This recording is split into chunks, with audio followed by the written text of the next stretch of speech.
మిత్రులు శ్రీనివాస్ గారు, మిత్రులు మాజీ రాష్ట్ర సంఘ అధ్యక్షులు వెంకటరెడ్డి గారు, రాష్ట్ర సంఘ అధ్యక్షులు వెంకటేశ్వర గారు, జిల్లా అధ్యక్షులు నాగరాజు గారు, ప్రధాన కార్యదర్శి ఉపాధ్యాయులు అందరికీ పేరు పేరున నమస్కారం. చాలా సంతోషం మిమ్మల్ని అందరినీ కలిసి మాట్లాడుకోవడం, సంఘాన్ని ఎట్లా అభివృద్ధి చేసుకోవాలని చూపించుకోవడం చాలా అవసరం. ముఖ్యంగా ఇలా బిల్డింగ్ దీన్ని మనం చూస్తే హైలైట్ మనకు వాళ్ళు ఇచ్చినప్పటికీ మనం వాడుకుంటున్నప్పటికీ మనకే అయితే, ఎందుకంటే వ్యాధికి ఇవ్వాలనేటువంటిది ఆ ఏడుగురి అభిమతం కాబట్టి ఖచ్చితంగా ఈ వ్యాధికి దానికి కారణం డి శ్రీనివాస్ అనేది తప్పదు. శ్రీను ఎఫర్ట్స్ లేకుండా ఇది రాదు. కాబట్టి దానికి సంబంధించినటువంటి మిగతా కార్యక్రమాలు శ్రీను బాధ్యత తీసుకొని దీన్ని థియేటర్ రిజిస్ట్రేషన్ అయ్యే పద్ధతిలో చర్యలు తీసుకోవాలి. లేట్ అయితే తెలుసు మాకు, లేట్ అయినా పర్వాలేదు. ఇది థియేటర్కు చెందితేనే ఉపాధ్యాయులకు న్యాయం జరుగుతుంది. భవనం కలిగి ఉండడం అనేది మామూలు విషయం కాదు. మాకు తెలుసు భవనం సమకూర్చాలంటే ఎంత కష్టమవుతుంది. తెలంగాణ జిల్లాలో ప్రతి జిల్లా కేంద్రంలో భవనం ఉండాలని రాష్ట్ర కార్యనిర్వాహక వర్గంలో నిర్ణయం తీసుకొని ప్రతి జిల్లాలో పక్క భవనాలు, స్లాబ్ భవనాలు ఏర్పాటు చేయడం జరిగింది. జిల్లా కేంద్రాలనే కాదు, తెలంగాణలో ప్రతి తాలూకా కేంద్రాల్లో కూడా థియేటర్ బిల్డింగ్లు ఉన్నాయి. కొన్ని మినాయిస్తే తప్ప చాలా మండల కేంద్రాలలో థియేటర్ బిల్డింగ్లు. రాష్ట్ర సంఘ కార్యాలయం కొన్నాం, భయాన్నిచ్చడానికి డబ్బులు లేవు. నేను అప్పుడు నిజామాబాద్ నా పాఠశాలకు వెళ్ళి నాకు ఊరి లేకుండే హైదరాబాద్లో ఉండడము, మళ్ళీ స్కూల్కి వెళ్ళడము, మళ్ళీ హైదరాబాద్కి రావడం, ఇట్లా కొన్ని రోజులు నడిపించాం. తర్వాత ముఖ్యమంత్రి కలిసి ఊరి సంపాదించాం. ఒక్కరు కాదు, ఇద్దరు సంపాదించారు. చంద్రబాబు నాయుడు ఇద్దరు. అయితే భయాన్ని కట్టడానికి నా స్కూలు చుట్టుప్రక్కల 5-6 స్కూళ్ళకి వెళ్తే 10,000 జమైంది. అవి తీసుకొచ్చి ఓనర్కు, ఆయన మున్సిపల్ చైర్మన్ సుధాకర్ రెడ్డి అని చూడపెట్టి ఆ బిల్డింగ్ ఆయన 10,000 ఇస్తే మోహన్ రెడ్డి గారు 7 లక్షల బిల్డింగ్ 10,000 భయాన్ని ఎట్టిస్తారు, మేము కనీసం 1 లక్షలు 2 లక్షలు ఇవ్వాలి కదా అంటే, అన్న ఇవి కూడా లేవు మా దగ్గర, నేను నిజామాబాద్ పోయి వసూలు చేసుకొని ఇచ్చాము, మీ డబ్బు మేము ఖచ్చితంగా తొందరగా తయారు చేసి ఇస్తామని చెప్పి, సరే పర్వాలేదన్నాడు. సరే కాలక్రమాన ఎన్టీ రామారావు గారు ముఖ్యమంత్రి కావడం, ఆయనను 10 లక్షలు అడిగి మన ఫండ్ నుంచి తీసుకోవడం, చంద్రబాబు నాయుడు మళ్ళీ ముఖ్యమంత్రి కావడం, ఆయన దగ్గర కూడా 10 లక్షలు అడిగి మన ఫండ్ నుంచి తీసుకోవడం. టీచర్ల ఫండ్ ఉంటుంది అన్నట్టు, ప్రతి జూన్లో 10,000 రూపాయలు మన వేతంలో కట్టే, అది ఎవరు ఉపయోగించుకుంటలేదు, 100 కోట్లు అయింది. అది నేను గమనించి అడిగితే మనకి ఇచ్చారు. నేను చెప్పాను, మళ్ళీ తిరిగి దీన్ని కట్టమన్నా మిమ్మల్ని, ఎన్టీ రామారావు చాలా కట్టింది. అరే కట్టకుంటే ఎట్లా, మరి అట్లా ఫ్రీ చేయడానికి లేదు కదా, అది అట్లనే నడుస్తుంది, ఇట్లనే నడవని అని చెప్పి ఇప్పటికి అట్లనే నడుస్తాం. మనం కట్టేది లేదు, వాళ్ళు అడిగేది, ఎందుకంటే అది మన డబ్బు. కొన్ని అట్లాంటి ఉపాయాలు చేయాలి. సరే తర్వాత వేరే రకంగా ఇంకా కొన్ని లక్షలు సంబంధించి మొత్తం కట్టి యూనియన్ బిల్డింగ్ రిజిస్ట్రేషన్ చేసుకుంటే ఇవాళ అది హైదరాబాద్లో తలమానికంగా ఇప్పుడు విజయవాడలో ఏది ఇట్లా అయిందో ఇప్పుడు అక్కడ కూడా ఆ స్థాయి రికార్డులో. ఇది మామూలు బిల్డింగ్ కాదు. గిల్డ్ వాళ్ళకు నేను చాలా సాయం చేశాను. మనకు నిన్నెల జీతాలు వచ్చేట్టుగా, ప్రమోషన్లు వచ్చేట్టుగా, వాటినన్నిటికీ నా దగ్గరికి వచ్చి పని తీసుకున్నారు. వాళ్ళు ఎప్పుడు కూడా ప్రియారిటీలోనే ఉన్నారు. మనకు బిల్డింగ్ లేనప్పుడు, నేను స్టేట్ ప్రెసిడెంట్ అయినప్పుడు మొట్టమొదట 12 రూపాయలకు జాంబాబులో కిరాయి తీసుకున్నాం ఒక రూమ్. వాళ్ళు 6 రూపాయలు, మనము 6 రూపాయలు. అట్లా కొన్ని రోజులు కంబైన్ నడిచింది యూనియన్ ఆఫీస్. వాళ్ళ పనులు వాళ్ళు చేసుకున్నారు, మన పనులు మనం చేసుకున్నాలా, చెద్దరు వేసుకున్నాలా, పండుకున్నాలా. అలానే పండుకున్నాం. జాంబాబులు ఉంటుండే మెయిన్ రోడ్డు కింద మనం షాపులాగా. తర్వాత మనం పెరిగి పెరిగి పెరిగి పెద్ద వృక్షం అయిపోయింది. వాళ్ళకు రిక్రూట్మెంట్ లేక ఏం లేక క్షీణించిపోయింది. మీరు తెలిసి ఏడు టీచర్ల పరిస్థితి ఎట్లుంటుంది. ఇంకా కొందరు ఉంటే ఉండిండొచ్చు. నిజంగా చాలా దీనంగా తయారు. వాళ్ళని రక్షించే బాధ్యత కూడా మనం తీసుకోవాలి. వాళ్ళు కూడా మన సర్టిఫికేట్ తీసుకోవడానికి ఓపెన్ చేశాము. ఎవరైనా కానీ సీనియర్ను విపరీతంగా పొగడదు. అది నష్టం చేస్తుంది సంఘాన్ని. నేను కష్టపడుతుండు, డబ్బులు పెట్టుండు, తిరుగుతుండు, అభివృద్ధి చేస్తుండు, పర్వాలేదు. కానీ ఆయన ఇంతటి వాడు అంతటి వాడు అదంటే అది బయట పనిచేయలేదు. న్యాయం చేతుడు లేని లేడిగా ఇక మ్యాక్సిమం. నాకు ఒక ఆయన చెప్పాడు, మౌలానా నువ్వు ఏ సంఘంకి పోయినా, ఎక్కడికి పోయినా, ప్రియారిటీ మీటింగ్కి పోయినా నువ్వు సంఘ నాయకుడు పొగడద్దు, నువ్వు సర్టిఫికేట్ ఇచ్చి వాడు పని చేయడం చెప్పాడు. మోహన్ రెడ్డి సార్ సర్టిఫికేట్ ఇచ్చి ఇంకా నేను పని చేసేది అనుకుంటాడు. మీరు అలాంటి సర్టిఫికేట్ ఇచ్చి కాబట్టి నేను చాలా వరకు పొగడాన్ని తగ్గించేసిన. నిజంగా కూడా ఆయన పడుతుంటే కూడా మనం ఆయన ఇంకా పనిచేయాలని చెప్పాలా, ఇంకా ప్రోత్సహించాలి తప్ప సర్టిఫికేట్ చేయద్దు అనేది నేను చాలా నాయకులను పొగడాను. మన శ్రీపాల్ రెడ్డి కూడా చెప్పాను అన్నాను. అప్పుడు ఎందుకంటే ఉపాధ్యాయులకు సేవ చేసుకుంటా పోతే వాళ్ళే గుర్తిస్తాను. మీరు నమ్ముతారో నమ్మరు, నేను 30 సంవత్సరాలు ఉన్నప్పుడు స్టేట్ ప్రెసిడెంట్ చేశాను. నేను వద్దయ్య బాబు, నాకు ఎవరితో పోటీ చేయించారు. నారాయణ అని కొమ్ములు తిరిగిన ప్రియాటు రాష్ట్ర అధ్యక్షుడు, 12 ఏళ్ళు రాష్ట్ర అధ్యక్షుడు చేసిన ఆయనతో పోటీ పెట్టాను. నువ్వు డ్యాష్ ఇక్కున్నావన్నా, చూసుకోపోతావు, నీకు జీవో తెలియకపోతావని చెప్తాను, నేర్పిస్తాను. ఆయనతో పోటీ 15, 16 అవుతుందని గెలిచాను. మళ్ళీ ఒకసారి 2 సార్లు ఎన్నిక జరిగిన. మళ్ళీ నా పోస్టుకి అయితే మళ్ళీ ఎన్నిక జరిగింది. ఏదైనా జీవో అప్పుడు ఎటువంటి సౌకర్యం లేకుండా నేను ఫస్ట్ స్టేట్ ప్రెసిడెంట్ ఎప్పుడైనా 80-81. మీరు డైలీ తీసుకోండి, ఏమన్నా సౌకర్యాలు ఉన్నాయో చూడండి. 80 అడవి ఏది అడిగినా మీకు రాదండి. పంచాయతీ చూసుకున్నాను, మంత్రులు ఏదన్నా అడుగు మీరు పంచాయతీ మీకు రాదు. ఈవెన్ గవర్నమెంట్ టీచర్స్కు 90 రోజులు ఉన్నాయి మెటర్నిటీలు. పంచాయతీరాజ్ లేట్ టీచర్స్ ఒక్కరోజు లేదు.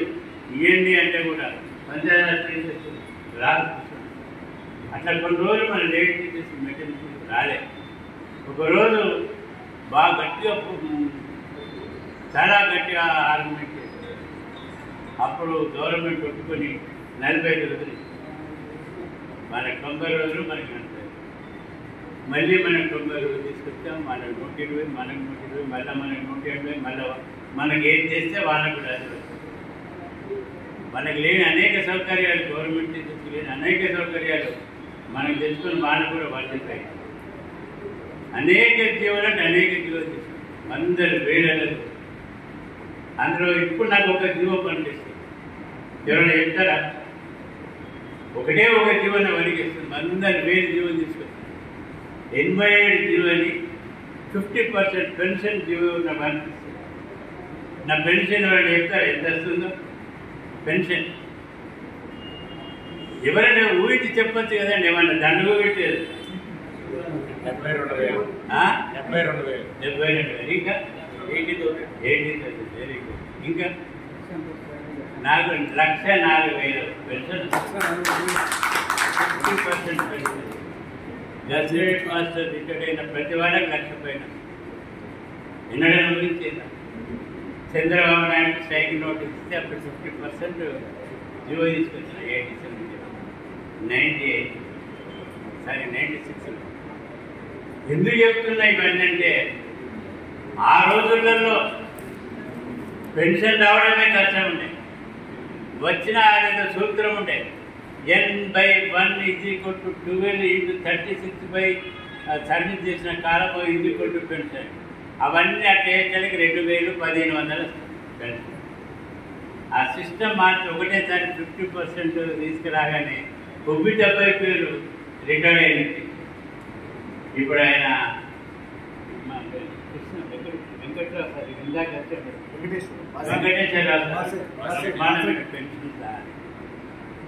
అంటే మర్చిపోరు జీవో తీసుకొచ్చి నాయకుడిని మనం పెంచుకోగల వాళ్ళకి నాకు మనం తెచ్చిన జీవోని మాట్లాడిస్తే వాళ్ళు తినడన్నా హెడ్ మాస్టర్ గెస్టర్ అవుతారు అనుకున్నారు. గ్రీనింగ్ పడతామని అనుకున్నాం. గ్రీనింగ్ పట్టాలంటే పోయిన జన్మల ఎంతో పుణ్యం తీసుకోవాలి. గెస్టర్ అయితే తప్ప గ్రీనింగ్.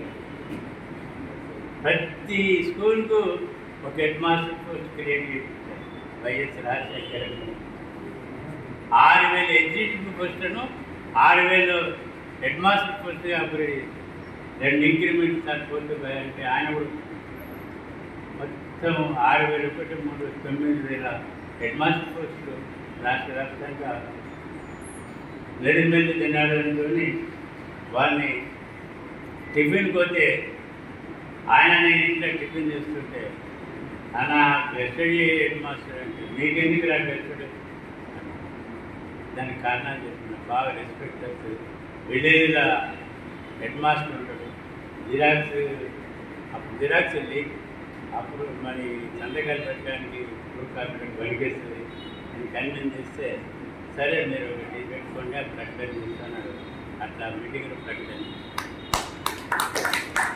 రకరకాల వ్యక్తులు ఇవాళ స్కూల్ అసిస్టెంట్ అందరినీ ఏనాడైనా స్కూల్ అసిస్టెంట్ ఉండే హై స్కూల్లో స్కూల్ అసిస్టెంట్ ఉండేవాళ్ళు కూడా ఉంటే సోషల్ స్కూల్ అసిస్టెంట్ ఉంటుండే. ఎట్లయితే డాక్టర్ చెవి డాక్టర్, ముక్కు డాక్టర్, కాల్ డాక్టరు, గుండె డాక్టర్ ఉంటారో అట్లా స్కూల్ అసిస్టెంట్ అన్నీ తీసుకొస్తాను ప్రకటన చేస్తా అంతా నవ్వుతున్నాను. ఒక్క స్కూల్ అసిస్టెంట్ లేదు సార్, అన్ని స్కూల్ అసిస్టెంట్ చేస్తాను. చెప్పిన 3 రోజులకే జీవో తీసుకొచ్చాను. బయోలాజికల్ సైన్స్ కాకపోతే వాళ్ళు కూడా వచ్చేది మేమేం చేసిన సార్ అంటే బయోలాజికల్ సైన్స్ కూడా స్కూల్ అసిస్టెంట్. భారతదేశంలో బయోలాజికల్ స్కూల్ అసిస్టెంట్ ఎక్కడ లేదు, ఇప్పటికీ లేదు. మన ఆంధ్రప్రదేశ్, తెలంగాణలో జీవోలు మనం తీసుకొస్తే అనేక రకాల జీవోలు తీసుకొస్తే ఉపాధ్యాయుడు మన సంఘాన్ని మరవాలి. పిఆర్సీ 6 పిఆర్సీ తీసుకొచ్చాడు. నాకు దేవుడు 6 36 కానీ 32 ఏళ్ళకే దాదాపు 6 పిఆర్సీ తీసుకొచ్చాడు. ఫస్ట్ 2 పిఆర్సీలో నా పాత్ర లేదు. మిగతా 4 పిఆర్సీ దాంట్లో ఏపీఎన్జీ, టీఎన్జీ అందరం కలిసి చేసి పెట్టి బాధ్యత అంతా నాకే అప్పేస్తాను. సీఎం దగ్గరికి వెళ్ళాలా, మాట్లాడాలా, స్కేల్ తీసుకురావాలా, అయ్యారు ఎంత అంతా నామినేషన్ తీసుకురావాలి. వాళ్ళ దాదాపు 300 మంది జేఏసీ సంఘాల నాయకులందరూ నాకు బాధ్యత తప్పైతే వాళ్ళని అడిగిన దానికి +1 తీసుకొచ్చారు. ఒక్క ఐఆర్ ఒక పాయింట్ అంటే 360 కోట్లు. అప్పుడు అంతే ఉంది, ఇప్పుడు కూడా అంతే ఉంది 360 కోట్లు. తెలంగాణలో అంతే ఉంది, ఆంధ్ర కూడా అంతే ఉంది. ఒక పాయింట్ 360 కోట్లు. ఇంక ఇక్కడ పెరగడం స్టార్ట్ అయింది. కాబట్టి నేను ఆ రోజుల్లో పిఆర్సీ తీసుకొస్తే నమ్మలే. మ్యాగజైన్ చేస్తే ఈ స్కేల్ వచ్చేటే సార్, ఇంత పెద్ద స్కేల్ ఎందుకు వేసింది సార్ అంట. అరే అడుగుడు కూడా మీకు ఇబ్బంది అయితే ఎట్టున్నాయా, రాకపోతే అడగండి అని చెప్పారు. కొత్త బీరువాలు కొనుక్కొని మీరు ఆ ఏరియాస్ అన్ని అందులో పెడితే బీరువాలు పట్టద్దని చెప్తే నవ్వి వదిలేసేవాళ్ళు. నిజంగానే చాలా ఏరియాలు తీసుకొచ్చారు. ప్రతి పిఆర్సీ రాగానే ఏరియాస్ కూడా చాలా ఏరియాస్ వచ్చాయి. ఉపాధ్యాయులు హ్యాపీ ఉంది. ఒక పిఆర్సీలో మాస్టర్ స్కేల్ ఇంట్రడ్యూస్ చేశారు, విమర్శించారు. టీచర్లు విమర్శించారు, ఎన్జిఓస్ ఉంది. ఈ స్కేల్ వస్తాయా, ఇంత పెద్ద ఇంక్రిమెంట్ వస్తుందా, ఈ మాస్టర్ స్కేల్ ఇస్తారా? వచ్చినాయి లేవు మాస్టర్ స్కేల్, అంత పెద్ద ఇంక్రిమెంట్ వచ్చినాయి లేవు. దట్ ఈస్ పిఆర్సీ మీకు సవరణంగా మనం చేస్తాం. అప్పుడే మీతో కార్డు కనిపిస్తుంది. చాలా బాధపడేవాడిని. టీచర్ కుక్కీ సైకిల్ మీద పోతుంటే ఇది చేస్తూ ఉంటే, కుక్కీ సైకిల్ మోటార్ మీద సెకండ్ హ్యాండ్ కొనుక్కొని దాని మీద పోయి రిపేర్లు చేస్తూ ఉంటే చాలా ఇబ్బంది పడేవాడిని వాళ్ళని చూసి. అప్పుడే అనుకున్నా టీచర్ల జీవన ప్రమాణ స్థాయిని పెంచాలి, వాళ్ళని కాళ్ళల్లో తిప్పాలి. నేను చాలా సమావేశాల్లో చెప్తే సార్ ఇలా హ్యాపీగా నడిపిస్తుండే అనుకునేవాళ్ళు. కానీ దాని యొక్క రిజల్ట్తోనే చెప్పడం జరిగింది. ఇలా దాదాపు 90% మంది కాళ్ళని చెప్తారు. మీరు హైదరాబాద్లో పెద్ద పెద్ద చౌరస్తాల మీరు చూసి 2 రోజులు గమనించండి, పరేషన్ అయిపోతుంది. 100,000 కార్లు పోతూ ఉంటే ఒక్కొక్క కార్లు లేడీ టీచర్ కండక్టర్ పెట్టుకొని, చేతిలో హ్యాండిల్ ఇట్లా పెట్టుకొని, స్టీరింగ్ ఇట్లా పెట్టుకొని, నలుగురు లేడీ టీచర్లు ముచ్చులు పెట్టుకొని పోతూ దించుకుంటూ ఆమె స్థాయికి వస్తుంది. మళ్ళీ రాంగ్ ఎక్కించుకొని వస్తూ ఆ పద్ధతిలో మీకు అన్ని సీన్లు కనబడతాయి. మార్నింగ్ పోయి 8 to 9 ఉంటుంది. ఆ స్థాయికి వస్తే ప్రతి టీచరు కార్లలో తిరుగుతారు. రాగానే డిమాండ్ పెడతారంటే ప్రతి స్కూల్లో కార్ స్టాండ్ పెట్టాలా, ఎండగొడుతుంది, వాన పడుతుంది స్థాయికి వస్తారు టీచర్లు. ఆ స్థాయికి మీ జీతం ఎంత ఉండే? మీ జీతం 148 రూపాయలు. నేను కూడా 148 రూపాయలు. ఎక్కడికి పోయినా మిమ్మల్ని ఎక్కడికి తీసుకెళ్ళినా ఇన్కమ్ ట్యాక్స్ కట్టే స్థాయికి ఇస్తాం. ఇలా టీచర్ జీతం పెంచమని అడుగుతలేడు. సార్ ఇన్కమ్ ట్యాక్స్ కొద్దిగా స్లాబ్స్ కొద్దిగా చేంజ్ చేయగలుగుతారని అడుగుతాం. ఆ స్థాయికి నేను ప్రధానమంత్రి మోదీ గారిని కూడా ఇదే అడిగినాను హైదరాబాద్లో కలిసి. సార్ ఇన్కమ్ ట్యాక్స్ బీజేపీ వస్తే స్లాబ్ కొద్దిగా ఈజీ ఉంటాయి. బ్రేకింగ్ ఏంటి సార్? బ్రేకింగ్ మొన్న 12 లక్షలు ఫ్రీ అంటే 12 లక్షల స్థాయిలో ఏ టీచర్ అటెండర్ కూడా లేదు అనుకుంటున్నాను నేను. ఎప్పుడో దాటి పిల్లరా, మనం ఇన్ని సాధించినా తల్లిదండ్రులతో శబాసం తీసుకోవాలి. తల్లిదండ్రులతో ఈ జీతాలు ఉండాల్సిందే, ఇంకా పెరగాలని కానీ తల్లిదండ్రులతో అనిపించుకోవాలి. ఎప్పుడంటారు వాళ్ళ పిల్లలను ప్రయోజనం మనం చేసి మంచి విద్యా ప్రమాణాలు చేస్తే ఈ టీచర్లకు తల్లిదండ్రులు బ్రహ్మలతో ఇలా స్టేట్లు ఎక్కున్నాయి. తెలంగాణలో, ఆంధ్రప్రదేశ్లో అంటా ఉన్నారు. చాలా వాస్తవంగా ఒప్పుకుంటారు. ఉద్యమాలు చేసినాం, ముఖ్యమంత్రి ఒత్తిడి తీసుకొచ్చాం. ఆర్థిక పరిస్థితి ఎట్లున్నా సరే మాకు మా లెక్కల ప్రకారం వేతనం రావాలన్నా ఒకసారి మామూలుగా చర్చల ద్వారా ఇచ్చాం. చర్చలకి లేకపోతే సమ్మెకు తెచ్చాం. రకరకాల దాంతో ఇలా జీవనం ఉపాధ్యాయులు బాగా మంచి స్థాయిలో దానికి మనం కష్టపడి విద్యార్థులు మంచి చదివించి ప్రయోజకులను చేస్తే తల్లిదండ్రులు హ్యాపీగా ఉంటారు. ప్రైవేట్ పాఠశాల యొక్క ప్రాధాన్యత తగ్గాలి. సమాజంలో మన టీచర్ యొక్క జిల్లా పరిషత్ గవర్నమెంట్ టీచర్కు మంచి రెస్పెక్ట్ రావాలి. మంచి రెస్పెక్ట్ రావాలంటే మంచి రిజల్ట్ రావాలి. రిజల్ట్ అంటే ఏదో కాపీ కొట్టించి అధ్యక్షుడు కాదు, ఆయన ప్రయోజకుడు కాదు. టీచర్ అనుకుంటే ఏదైనా సాధించదు. ఆడ మీరు చెప్తున్నటువంటి ఒక పెన్ను, ఒక టీచర్, ఒక బుక్కు ప్రపంచాన్ని మారుతారంట. అదే నగ్న సత్యం. టీచర్ అనుకుంటే ఏదైనా ఎట్లయినా ఓడిగలుగుతారు విద్యార్థులు. కాబట్టి మనం కష్టపడి పనిచేయడం నేర్చుకోవాలి. మనకి ఏదైతే అపవాదం ఉందో ప్రభుత్వ పాఠశాలలో విద్యా ప్రమాణాలు తగ్గుతున్నాయి, తగ్గిపోతున్నాయి అనేది ఒక వాదం ఉందో దాన్ని రూపు మాపాలి. శ్రీనంజన్ ఇంగ్లీషు దానికి సంబంధించినటువంటి కాన్ఫరెన్స్ సెమినార్ ఏదో పెట్టారు. చాలా సంతోషం అనిపించింది. మా జమాన్లు ఇవి లేవు. ఎవరిని అడగాలంటే ఇప్పుడు సిగ్గుపడేవాళ్ళు, కోచింగ్ ఇచ్చేవాళ్ళు లేవు, రెఫరెన్స్ బుక్స్ లేవు. తర్వాత మనం డిమాండ్ చేసే రెఫరెన్స్ బుక్స్ వచ్చాయి. బీఆర్ బాగా ఒత్తిడి తీసుకొచ్చింది రెఫరెన్స్ బుక్ ఉండాలి. అప్పుడు గవర్నమెంట్ సెలవుకి రెఫరెన్స్ బుక్స్ వచ్చాయి. మళ్ళీ ఇప్పుడు ఏ స్థాయిలో నాకు రెఫరెన్స్ బుక్స్ వస్తున్నాయి. కాబట్టి ఉపాధ్యాయులకు కూడా నాలెడ్జ్ తెచ్చే సిస్టమ్ ప్రభుత్వం కూడా శిక్షణ తరగతి, రెఫరెన్స్ బుక్స్ చేయండి, రకరకాల తీసుకొచ్చి ఉపాధ్యాయులకు కూడా నాలెడ్జ్ పెంచితే వాళ్ళు విద్యార్థులు నాలెడ్జ్ పెంచడానికి అవకాశం. మిత్రులారా, ఇలా ఈ సంఘం DPR వేరే వేరే కాదు మాకు. మీరు ఏమన్నా ఒకటే సంఘంగా భావిస్తున్నాను. నేను కానీ నిన్న వెంకటరెడ్డి, నేను శ్రీనివాస నాయకుడు కృష్ణ మాట్లాడుతున్నాను. అలసిపోవాలా, చేయాలా, ఆయన కేంద్రంగా ఉంటాడు, ఇది కరెక్ట్ కాదు. అదే వాళ్ళు కూడా వేరే అభిప్రాయం మంచి అభిప్రాయం నాకు తెలియదు. సరే సార్, నేను ఎలా రికార్డ్ అవుతాను, ఆయనకు రాష్ట్ర వ్యతిరేకం కావాలి కానీ మీరు ఒక సిట్టింగ్ పెట్టండి. అదేంటే రెండు రకాలుగా రెండు గ్రూపులు మధ్య ఒక అండర్స్టాండింగ్ వస్తే నేను మీటింగ్ పెట్టడానికి సిద్ధంగా ఉన్నాను చెప్పి, నేను మీటింగ్ పెట్టి ఫెయిల్ అయితే బాగుండదు అని చెప్పి చెప్పడం జరిగింది.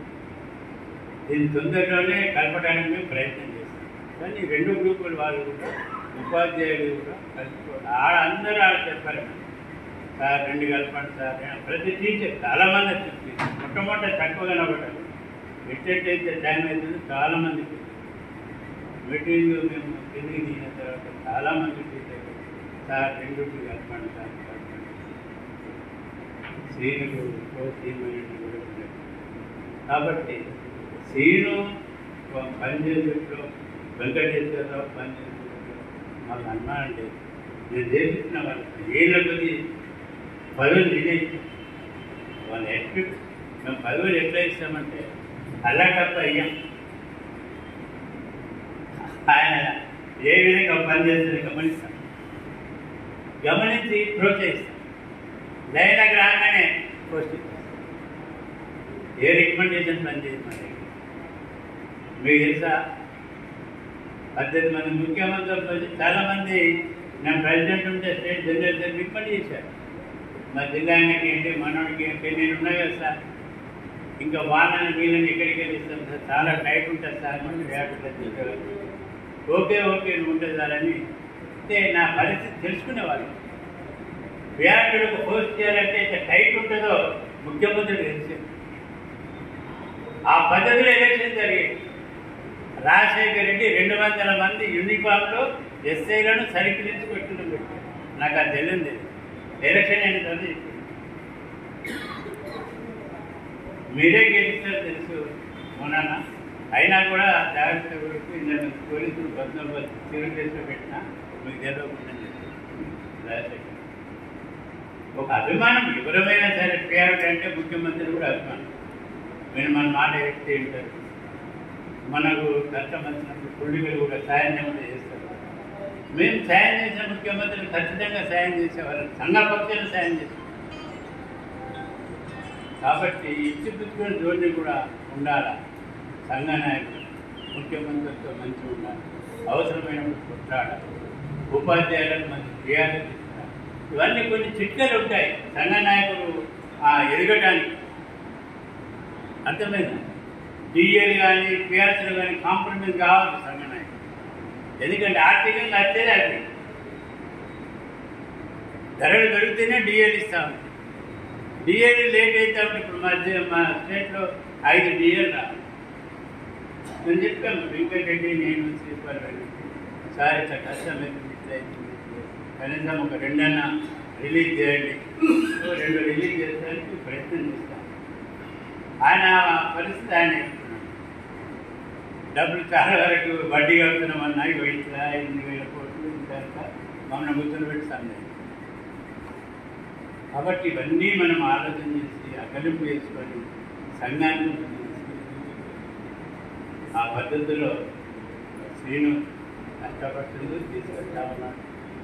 రెండు సంఘాలు కడుపుట్లో కూడా శ్రీను వెంకటేశ్వరరావు కీలక పాత్ర వహిస్తాను. ఈ రెండు సంఘాలు కలుస్తుంటేనే ఉపాధ్యాయులు న్యాయం. అవునన్నా కాదన్నా శ్రీనివాస నాయుడు మూడోసారి కలిసి మా ప్రమేయం పాత్ర లేదు. ఆయన కష్టంగా ఆయన ఆర్యలు ఉంటాడు కదా ఆయన మరి. కాబట్టి ఆయన మనము రెండు కలిస్తే ఎమ్మెల్సీ మనం కూడా ఒక ఎమ్మెల్సీ ఉన్నట్టుగా ఉంటుంది కదా.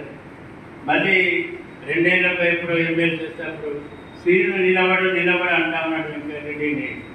కానీ అన్నంత ఈజీగా ఉండదు. ఎమ్మెల్యేగా 6 సార్లు 7 సార్లు గెలవచ్చు, ఎమ్మెల్సీగా 1 సారి 2 సార్లు గెలవచ్చు. చాలా మేధావులు డబ్బులు తిరిగి కూడా సులువుతుంది. జీవో చేసి ఓట్లేస్తాడు 3,000 4,000 ఇచ్చే ఈ సిస్టమ్ వచ్చి మనల్ని కూడా కొంచెం వస్తారు. వాటిని అన్ని దూరం చేసి పెట్టిన బాధ్యత కూడా మనం ఎవరు మంచిగా ఎవరు పని చేస్తున్నారంటే దానిపైన ఓటేసి సిస్టమ్ తీసుకురావాలి. అది కూడా చేయాల్సిన బాధ్యత మన పైన. లేకపోతే రాను టీచర్లు పోటీ చేయరు. టీచర్ల పక్షాన రాజకీయ నాయకులు పోటీ చేసే పరిస్థితి వస్తుంది, డబ్బులునే పోటీ చేసే పరిస్థితి వస్తుంది.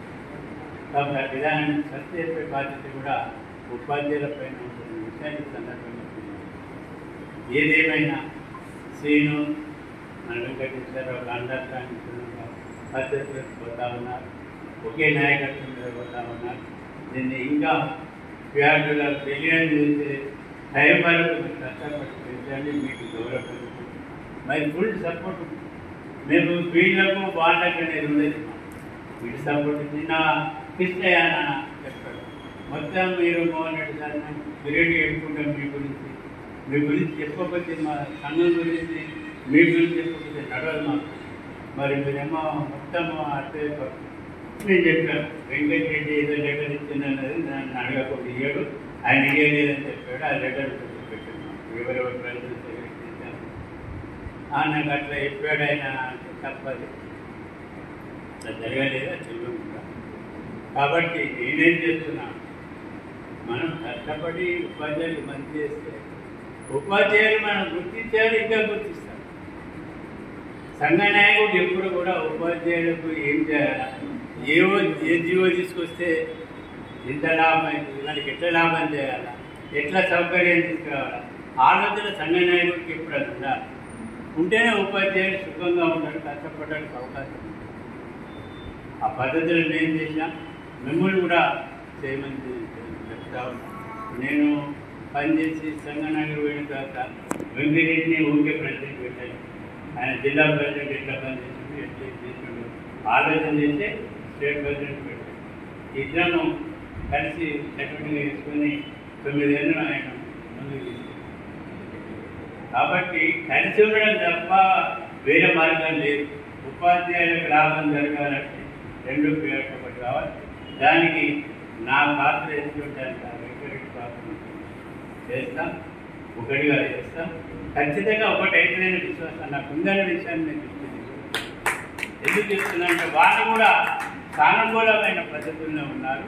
ఈయనంటే వ్యతిరేకత లేదు, ఈయనకు శ్రీనివాసులు లేదంటే వ్యతిరేకత లేదు. కాబట్టి కలిసిపోవడానికి అవకాశం ఉంటుందన్న విషయాన్ని తెలియజేస్తూ చాలా విషయాలు నేను చెప్పాలంటే ఇది టైం కాదు. ఏదేమైనా మనకి అవకాశం ఇచ్చినటువంటి శ్రీనుకు, వెంకటేశ్వరరావు, నీకు అందరికీ పేరు పేరున నేను కొంచెం తెలియజేస్తాను. జీవితంలో పిఆర్టీఓ ఆంధ్రాలో ప్రవేశపెట్టే అవకాశం తీసుకున్నాను. మా స్టేట్ ఎగ్జిక్యూటివ్ పర్మిషన్ ఇవ్వలేదు. రికార్డెడ్ తీర్మానం 9 జిల్లాల్లో ఉన్నప్పుడు నేను ఆంధ్ర కూడా మన పవర్ఫుల్ ఉంది తెలంగాణలో. దీన్ని ఆంధ్రకి వీక్ కాదు, మరీ పవర్ఫుల్ అవుతుంది. అలా తీర్మానం పుట్టేసి రూలింగ్ ఓట్ చేసి ఆంధ్రకి సంఘం తీసుకొచ్చి ఫస్ట్ మీటింగ్ కాకినాడ పెట్టగానే 2 ఎమ్మెల్సీలు. కాబట్టి మంచి ఫ్యూచర్ ఉన్న విషయాన్ని మీ దృష్టి తీసుకొస్తూ మీ సహకారాన్ని నేను ఎక్కడ మరవలేను. మరో జన్మ ఉంటే పిఆర్టీకి అవకాశం ఇవ్వండి అని పుట్టడానికి ప్రజెంట్ చేయండి అని బ్రహ్మ దేవుని కోరుకుంటూ ముగిస్తాం. ఎందరిలో కార్యకర్తల్ని నాయకులుగా తయారు చేసింది. మీ స్ఫూర్తితో మీ యొక్క ప్రేరణతో ఒక గొప్ప ఉపాధ్యాయ సామ్రాజ్యాన్ని మీరు ఉపాధ్యాయులకు చెప్పాలి. వెంటలారా కీలకమైన జీవోలు లైఫ్లో కౌన్సిలింగ్ జీవో మామూలు జీవో కాదు. కౌన్సిలింగ్ జీవో కనుక మేము తీసుకురాకపోయి ఉంటే ₹1,00,00,000 ఎవరి ఇయర్ మీరు ఒప్పుకో. ఒక దగ్గర ఆయన డబ్బులు ఇచ్చి పోయినా కూడా ఆయన పని అయినాక పనిచేసే గ్యారెంటీ లేదు. ఇలా 8 ఏళ్ళు గ్యారెంటీ. 8 చెప్పాలి. 8 ఏళ్ళు నేను ఉన్నప్పుడు 10 ఉండే, ఇప్పుడు 8 అట్లా. ఆ పద్ధతిలో కీలకమైన కౌన్సిలింగ్ విధానం అనేది చాలా గొప్పది. అంతేకాదు ఇలా ఆటోమేటిక్గా అడ్వాన్స్ స్కీమ్ తీసుకుంది. ఎల్ఎఫ్ఐ హెడ్ మాస్టర్ గుజరాత్లో చూశాను. అది మన దగ్గర ఇంట్రడ్యూస్ చేశాను, ఎల్ఎఫ్ఐ హెడ్ మాస్టర్. ఈ విధంగా అనేక జీవోలు తీసుకొచ్చినటువంటి విద్యుత్ 40 జీవో తీసుకొచ్చి టీచర్ల రాదంతా బ్రహ్మరాధ చేశారు. 40 జీవో. నీ ఇంక్రిమెంట్ కావాలని జిల్లా పరిషత్ కావాలి, మండల టీచర్ ఇంక్రిమెంట్ ఉంటే ఎంపీపీ దగ్గర పోవాలి. ఇవన్నీ ఉండవు. మీ స్కూల్కే వస్తాయి. స్కూల్లో హెడ్ మాస్టర్ చేస్తుంటే ఎవరు నమ్మలే. 40 జీవో వస్తే కానీ నమ్మేద్దాం. ఎంత ఫెసిలిటీ అయింది. ఇంక్రిమెంట్ నాడే ఇంక్రిమెంట్ శాంక్షన్. గతంలో 1 ఇయర్ తర్వాత మనకి ఇంక్రిమెంట్ అయితే బకాయిలు రావడానికి 2-3 ఏళ్ళు పట్టేది. అవన్నీ నడవని చెప్పి 40 జీవో తీసుకొచ్చాం, సర్వీస్లో తీసుకొచ్చాం, అనేక రకాల కీలకమైన జీవోలు తీసుకొచ్చాం. ఏందో మన టీచర్లకి జీవోలను గుర్తించాలి.